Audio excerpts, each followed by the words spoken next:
എന്താ എല്ലാം റെഡിയായോ? അവൻ സംശയത്തോടെ അവളോട് ചോദിച്ചു. അത് സാറ് വന്നിട്ട് സാറിനോട് ചോദിച്ചിട്ട് എഴുതാമെന്ന് കരുതി. അവൾ അവനെ നോക്കി മറുപടി പറഞ്ഞു. നിനക്ക് ഇതിനേക്കാൾ ഇമ്പോർട്ടൻ്റ് ആയിട്ടുള്ള ഒരു ജോലി ഞാൻ തരാൻ പോവുകയാണ്. അവൻ അവളുടെ മുഖത്തേക്ക് നോക്കി പറഞ്ഞതും അവൾ സംശയത്തോടെ അവനെ നോക്കി. ഒരു ബിസിനസ് മീറ്റിംഗ് വരുന്നുണ്ട്. ഒരുപാട് ക്ലയൻസ് ഒക്കെ വരുന്ന മീറ്റിംഗ് ആണ്. എന്നോടൊപ്പം നീയാണ് ആ മീറ്റിങ്ങിൽ പങ്കെടുക്കാൻ വരുന്നത്. അവൻ പറഞ്ഞതും അവൾക്കത് എന്താണെന്ന് പോലും മനസ്സിലായില്ല. അതായത് ഹോട്ടൽ മെഡിറ്ററേനിയൽ വെച്ചിട്ടായിരിക്കും മീറ്റിംഗ്. പല രാജ്യങ്ങളിലുള്ള ആളുകൾ വരുന്ന മീറ്റിംഗ് ആണ്. ആക്ച്വലി അച്ഛനാണ് അങ്ങനെയുള്ള മീറ്റിങ്ങുകളൊക്കെ അറ്റൻഡ് ചെയ്യുന്നത്. ഇത്തവണ അച്ഛന് ഡൽഹിയിൽ പോകേണ്ട ആവശ്യമുള്ളത് കൊണ്ടാണ് ഞാനാണ് ഇവിടെ നിന്നും പോകുന്നത്. എൻ്റെ ഒപ്പം ഒരാൾ കൂടി വരണമെന്നാണ് അച്ഛന് നിർബന്ധം. എൻ്റെ സെക്രട്ടറി എനിക്ക് വേണ്ടി എന്തും ചെയ്യാൻ തയ്യാറായിട്ട് ഇവിടെ നിൽക്കുമ്പോൾ ഞാൻ മറ്റാരെയാ കൂടെ കൊണ്ട് പോകേണ്ടത്? സോ നീ എൻ്റെ കൂടെ വരണം.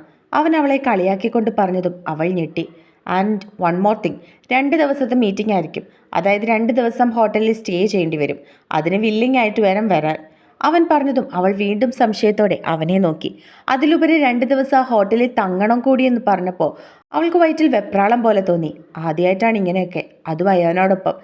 എന്താ നിന്റെ മുഖത്തൊരു പ്രയാസം പോലെ? വരാൻ നിനക്ക് ബുദ്ധിമുട്ടാണോ? അവളുടെ മുഖം വല്ലാതിരിക്കുന്നത് കണ്ട് അവൻ സംശയത്തോടെ ചോദിച്ചു.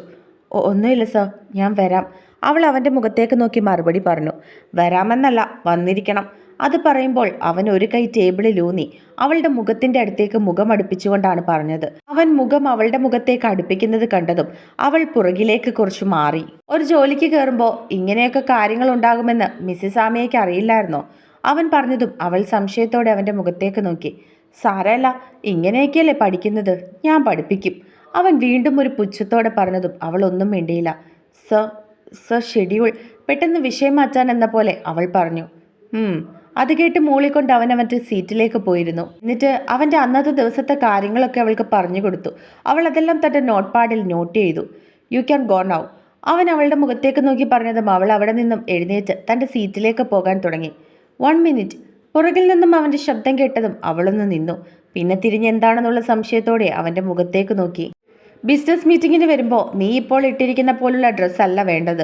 ഈ പട്ടിക്കാട്ടിലെ ഡ്രസ്സൊന്നും ആയിരിക്കില്ല മറ്റുള്ള ആൾക്കാരുടെ കൂടെ വരുന്നവർ ധരിച്ചുകൊണ്ട് വരുന്നത്. നമ്മുടെ ഓഫീസിൻ്റെ സ്റ്റാൻഡേർഡും ഇംപ്രഷനും ഒക്കെ നിന്റെ ഡ്രസ്സിലുണ്ടായിരിക്കണം. അവൻ അവളുടെ മുഖത്തേക്ക് നോക്കി പറഞ്ഞതും അവൾ സംശയത്തോടെ അവനെ നോക്കി.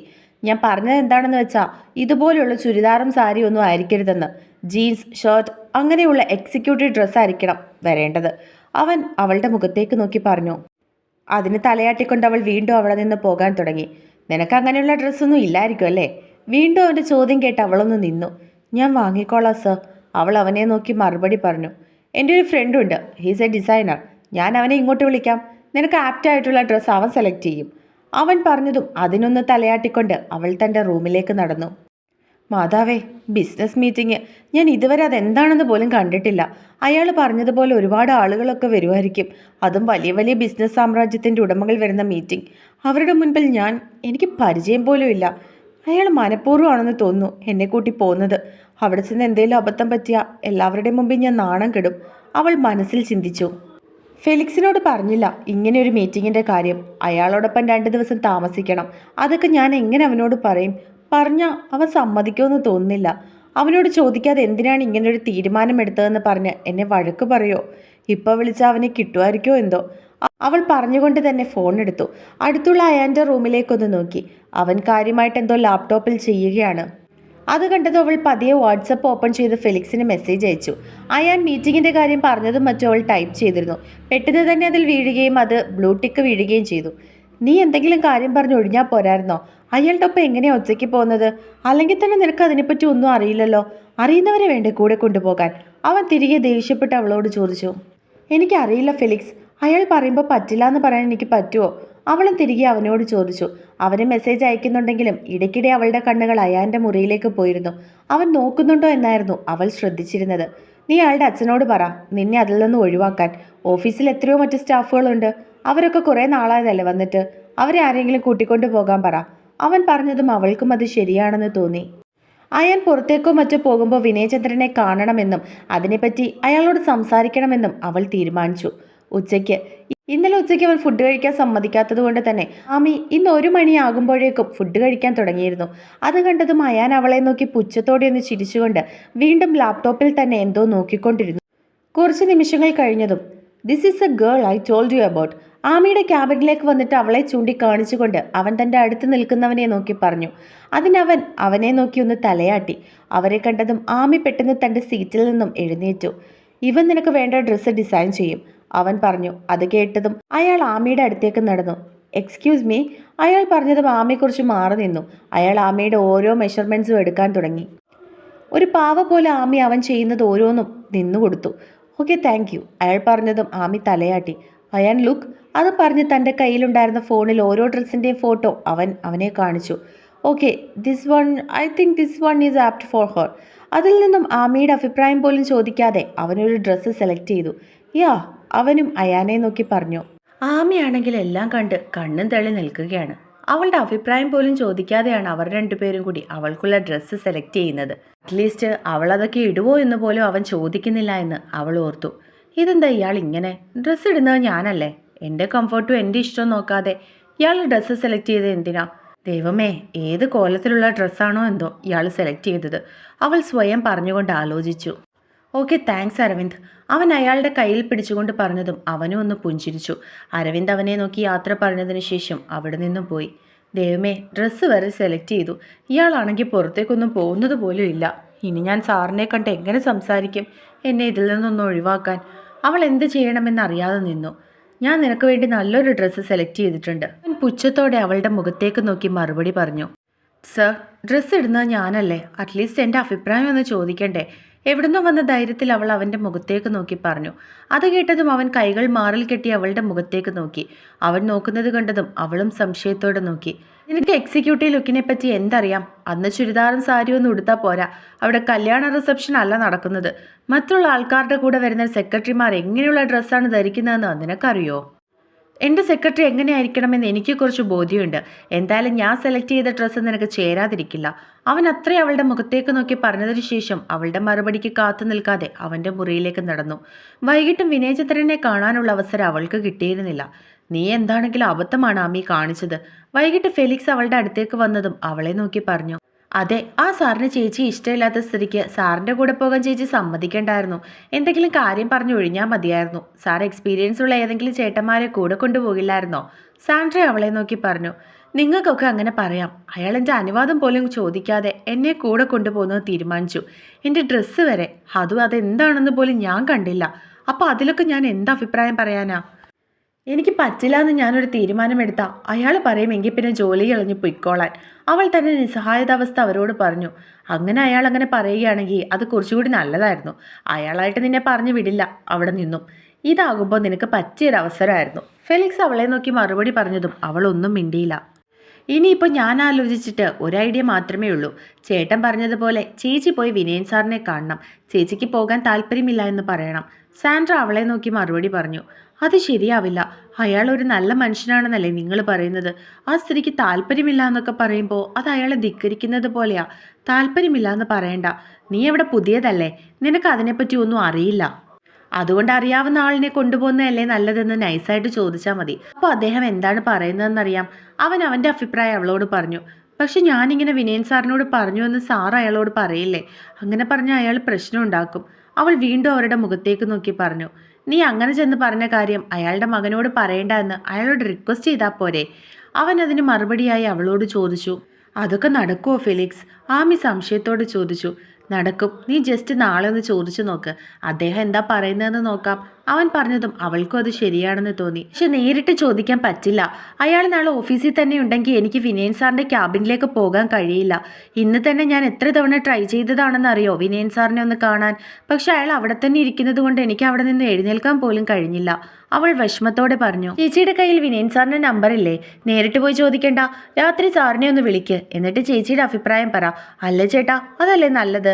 സാൻഡ്ര അവളുടെ മുഖത്തേക്ക് നോക്കി പറഞ്ഞതിന് ശേഷം അവനോട് ചോദിച്ചു. അത് കേട്ടതും അവനത് ശരിയാണെന്ന് തോന്നി. നേരിട്ട് പോയി സംസാരിക്കുമ്പോഴാണല്ലോ അയാൻ ശ്രദ്ധിക്കുന്നത്. വിളിക്കുമ്പോൾ കുഴപ്പമില്ല. എങ്കിൽ പിന്നെ ചേച്ചി ഒരു കാര്യം ചെയ്. സമയം കളയാതെ ഇപ്പം തന്നെ ആ സാറിനെ ഒന്ന് വിളിച്ചു നോക്ക്. ചേച്ചിക്ക് അത്രയും കൂടി സമാധാനം കിട്ടുമല്ലോ. സാൻഡ്ര അവളെ നോക്കി പറഞ്ഞു. അതെ, നീ വിളിക്ക്. അവനും അവളെ നിർബന്ധിച്ചു.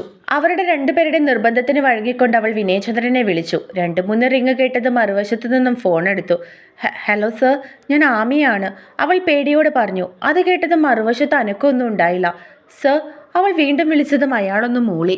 സർ, അത് അയാൻ സാർ എന്നോട് മീറ്റിങ്ങിന് കൂടെ ചെല്ലാൻ പറഞ്ഞു. സാർ, എനിക്ക് അതിനെപ്പറ്റി ഒന്നും വലിയ ധാരണയില്ല. ഞാൻ പോകുന്നതിനേക്കാളും നല്ലത് ഓഫീസിലുള്ള മറ്റാരെങ്കിലും കൂടെ കൊണ്ടുപോകുന്നതല്ലേ. എനിക്ക് പരിചയമില്ലാത്തത് കൊണ്ടാണ് സാർ. അയാൻ സാറിനോട് സാറൊന്ന് പറയാവോ? എനിക്ക് പകരം മറ്റൊരാളെ. Impossible miss Samiya. അവൾ പറഞ്ഞത് അവസാനിപ്പിക്കുന്നതിന് മുൻപേ പെട്ടെന്ന് അവൻ്റെ ശബ്ദം കേട്ടതും അവൾ ഞെട്ടിപ്പോയി. അവളുടെ ഹൃദയമിടിപ്പ് കൂടി, നെറ്റിയിൽ നിന്നും വിയർപ്പൊലിച്ചു. എൻ്റെ ഒപ്പം ഒരാൾ വരുന്നുണ്ടെങ്കിൽ അതെൻ്റെ ലേഡി സെക്രട്ടറി തന്നെയായിരിക്കും. അവൻ്റെ വാക്കുകളിൽ പുച്ഛം കലർന്നു. അവളുടെ മുഖത്തെ ഭാവം കണ്ട് സാൻഡ്രയും ഫെലിക്സും പരസ്പരം നോക്കി. അവർക്കൊന്നും തന്നെ മനസ്സിലായില്ല. അവരെന്താ എന്ന് അവളോട് ആക്ഷൻ കാണിച്ച് ചോദിച്ചു. എന്നാൽ അതിനുള്ള ഉത്തരം പറയാൻ പോലും അവൾക്ക് സാധിച്ചിരുന്നില്ല. എന്നിൽ നിന്നും രക്ഷപ്പെടാന്ന് കരുതണ്ട ആമിയ. നിനക്ക് അതിന് ഇനി ഒരിക്കലും സാധിക്കില്ല, അവൻ ദേഷ്യത്തോടെ പറഞ്ഞു. അതിനൊന്നും തിരികെ മറുപടി പറയാൻ അവൾക്ക് സാധിക്കുന്നുണ്ടായിരുന്നില്ല. Countdown already started. അവൻ പുച്ഛത്തോടെ പറഞ്ഞതിന് ശേഷം അവളുടെ മറുപടി കേൾക്കാൻ നിൽക്കാതെ ഫോൺ വെച്ചു. ഫോൺ കട്ടായതിനു ശേഷവും അവൾ ആ ഞെട്ടലിൽ തന്നെ നിൽക്കുകയായിരുന്നു. അവൾക്ക് എന്തു പറയണമെന്നോ ചെയ്യണമെന്നോ അറിയാത്ത ഒരുതരം മരവിപ്പോടെ അവൾ അവിടെ നിന്നു. ആമി ചേച്ചി. അവൾ ആമിയെ തട്ടി വിളിച്ചു. എന്താ ആമി? സാർ എന്താ പറഞ്ഞത്? നീ എന്താ ഒന്നും മിണ്ടാതെ ഇങ്ങനെ നിൽക്കുന്നേ? സാർ നിന്നോട് ദേഷ്യപ്പെട്ടോ? ഫെലിക്സും സംശയത്തോടെ അവളോട് ചോദിച്ചു. അയാളായിരുന്നു. അവൾ അവനെ നോക്കി മറുപടി പറഞ്ഞു. ആര്? അയാൻ സാറാണോ? അവൾ സംശയത്തോടെ ചോദിച്ചത് മാമി തലകുലുക്കി. നീ അയാളുടെ അച്ഛനെ തന്നെയല്ലേ വിളിച്ചത്? ഫെലിക്സ് വീണ്ടും ചോദിച്ചു. ആണ്, അയാളുടെ നമ്പർ എൻ്റെ കയ്യിൽ ഇല്ല. അവൾ അവരെ നോക്കി മറുപടി പറഞ്ഞു. എന്നിട്ട് അയാളാണോ ഫോൺ എടുത്തത്? അവൻ സംശയത്തോട് ചോദിച്ചതും അവളാണെന്നുള്ള അർത്ഥത്തിൽ അവളെ നോക്കി തലയാട്ടി. ഷേ, അതെന്താ അങ്ങനെ? സാൻഡ്ര സംശയത്തോട് ചോദിച്ചു. എനിക്കറിയില്ല, എനിക്ക് ഒന്നും അറിയില്ല. അവൾ ആകെ വല്ലാതെയായിപ്പോയിരുന്നു. ചേച്ചി, അവൾ വിളിച്ചുകൊണ്ട് അമ്മയുടെ കയ്യിൽ പിടിച്ചു. Ami, cool down. നീ എന്തിനിങ്ങനെ ടെൻഷനാവുന്നത്? ഫെലിക്സ് അവളെ നോക്കി ചോദിച്ചു. ഇനി ഇതിൻ്റെയും കൂടി ദേഷ്യമായിരിക്കും അയാൾ എന്നോട് തീർക്കാൻ പോകുന്നത്. ആമി വിഷമത്തോടെ അവരെ രണ്ടുപേരെയും നോക്കി പറഞ്ഞതും അവർ രണ്ടുപേരും ഒന്നും മിണ്ടാതെ പരസ്പരം നോക്കി. ആ, ഫോൺ ഇവിടെ ഉണ്ടായിരുന്നോ? കടയിൽ കയറിയിട്ട് ഫോൺ തപ്പിയപ്പോഴാ കയ്യിലില്ലാന്ന് മനസ്സിലായത്. അയാൾ അവൻ്റെ മുഖത്തേക്ക് നോക്കി പറഞ്ഞു. ഞാൻ കരുതി അച്ഛൻ മനഃപൂർവ്വം ഫോൺ കാറിൽ വെച്ചിട്ട് പോയതാണെന്ന്. അവൻ തിരികെ അയാളെ നോക്കി മറുപടി പറഞ്ഞു. എൻ്റെ ഫോണിലെ ആരെങ്കിലും വിളിച്ചിരുന്നോ ആദി? അയാൾ കാറിലേക്ക് കയറിക്കൊണ്ട് ചോദിച്ചു. ഇല്ല അച്ഛാ. അവൻ പറഞ്ഞതും അയാളൊന്ന് മൂളിക്കൊണ്ട് കാറെടുത്തു. അയാൻ പുറത്തേക്ക് നോക്കി പുച്ഛത്തോടെ ഒന്ന് ചിരിച്ചു. അച്ഛൻ ഇപ്പം വരാമെന്ന് പറഞ്ഞുകൊണ്ടാണ് കടയിലേക്ക് പോയത്. പെട്ടെന്നാണ് അച്ഛൻ്റെ ഫോൺ റിങ് ചെയ്യുന്നത് കേട്ടത്. ബിസിനസ് പരമായിട്ടുള്ള ആരെങ്കിലും ആയിരിക്കുമെന്ന് കരുതി ഫോണിൻ്റെ ഡിസ്പ്ലേയിലേക്ക് നോക്കിയതും ആമിയ ഓഫീസ് എന്ന് എഴുതിയിരിക്കുന്നത് കണ്ടു. അത് കണ്ടപ്പോൾ തന്നെ മനസ്സിലായി അവളായിരിക്കുമെന്ന്. എന്ത് പറയാനായിരിക്കും അവളിപ്പോൾ അച്ഛനെ വിളിക്കുന്നതെന്നുള്ള സംശയത്തോടെയാണ് ഫോൺ എടുത്തത്. അവളുടെ സംസാരം കേട്ടപ്പോൾ തന്നെ മനസ്സിലായി അച്ഛനോടെന്തോ അത്യാവശ്യമായിട്ടുള്ള കാര്യം പറയാനാണെന്ന്. അതറിയാൻ വേണ്ടിയിട്ട് അച്ഛനാണെന്നുള്ള രീതിയിലൊന്ന് മൂളിയത്. അവൾ എന്തായിരിക്കും പറയാൻ പോകുന്നതെന്നുള്ളൊരു ഊഹം ഉണ്ടായിരുന്നു. അതുപോലെ തന്നെ അവൾ പറഞ്ഞതും. അവളോട് സംസാരിച്ചതിന് ശേഷം അവൾ വിളിച്ചതുപോലും അച്ഛനെ അറിയിക്കേണ്ടെന്ന് കരുതി. അറിയിച്ച അച്ഛൻ അവളുടെ ഭാഗത്ത് മാത്രമേ നിൽക്കുള്ളൂ. സാധാരണ ഇങ്ങനെയുള്ള കാര്യത്തിന് എക്സ്പീരിയൻസ് ഉള്ള ആളുകളെയാണ് കൂടെ കൊണ്ടുപോകുന്നത്. പക്ഷെ എൻ്റെ ഒപ്പം അവൾ വന്നാൽ മതി എന്നുള്ളത് എൻ്റെ തീരുമാനമാണ്. അതിന് മറ്റു ഉദ്ദേശങ്ങളുമുണ്ട്. അവൻ സ്വയം പറഞ്ഞുകൊണ്ട് പുറത്തേക്ക് നോക്കിയിരുന്നു. ആദി, പെട്ടെന്ന് തൻ്റെ അച്ഛൻ വിളിച്ചത് അവൻ സംശയത്തോടെ അയാളുടെ മുഖത്തേക്ക് നോക്കി. നിൻ്റെ ഒപ്പം ആരാ ബിസിനസ് മീറ്റിങ്ങിന് വരുന്നത്? അയാൾ സംശയത്തോട് ചോദിച്ചു. അതച്ഛൻ അവൻ എന്തോ പറയാനായിട്ട് തുടങ്ങി. റാംസിംഗ് ആയിരിക്കും അല്ലേ? ആ പയ്യൻ ബ്രില്യൻ്റ് ആണ്. എൻ്റെ മനസ്സിൽ ആ പയ്യൻ തന്നെയാ. അവൻ മറുപടി പറയുന്നതിന് മുൻപേ തന്നെ അയാൾ കയറി പറഞ്ഞു. അച്ഛൻ, ഞാൻ അവരെ ആരെയല്ല കൊണ്ടുപോകുന്നത്. അവൻ അയാളെ നോക്കി മറുപടി പറഞ്ഞു. പിന്നെ നീ ഒറ്റയ്ക്കാണോ പോകുന്നത്? അവരോട് സംസാരിക്കുന്നതൊക്കെ ഓക്കെ, പക്ഷെ അവർ പറയുന്ന കാര്യങ്ങളൊക്കെ വെച്ചിട്ട് വേണ്ടേ കൊട്ടേഷൻ തയ്യാറാക്കാൻ? അതിന് ഓഫീസിൽ നിന്ന് മറ്റാരെങ്കിലും കൂടെ കൊണ്ടുപോയാലല്ലേ സാധിക്കുള്ളൂ? അയാൾ സംശയത്തോടെ അവനോട് ചോദിച്ചു. അച്ഛാ, ഞാൻ മറ്റാരെയും കൊണ്ടുപോകുന്നില്ലെന്നല്ല, പക്ഷെ നേരത്തെയുള്ള ആളുകളെ അല്ല ഞാൻ കൊണ്ടുപോകുന്നത്. അവൻ പറഞ്ഞതും അയാൾ സംശയത്തോടെ അവൻ്റെ മുഖത്തേക്ക് നോക്കി. പിന്നെ? അയാൾ വീണ്ടും ചോദിച്ചു. എൻ്റെ ഒപ്പം വരുന്നത് അച്ഛൻ എനിക്ക് വേണ്ടി കണ്ടുപിടിച്ച എൻ്റെ ലേഡി സെക്രട്ടറിയാണ്. അത് പറയുമ്പോൾ അവൻ്റെ മുഖത്ത് പുച്ഛമായിരുന്നു. വാട്ട്? ആമിയോ? അയാൾ സംശയത്തോട് ചോദിച്ചു. അതിനവനാണെന്നുള്ള രീതിയിൽ തലകുലുക്കി.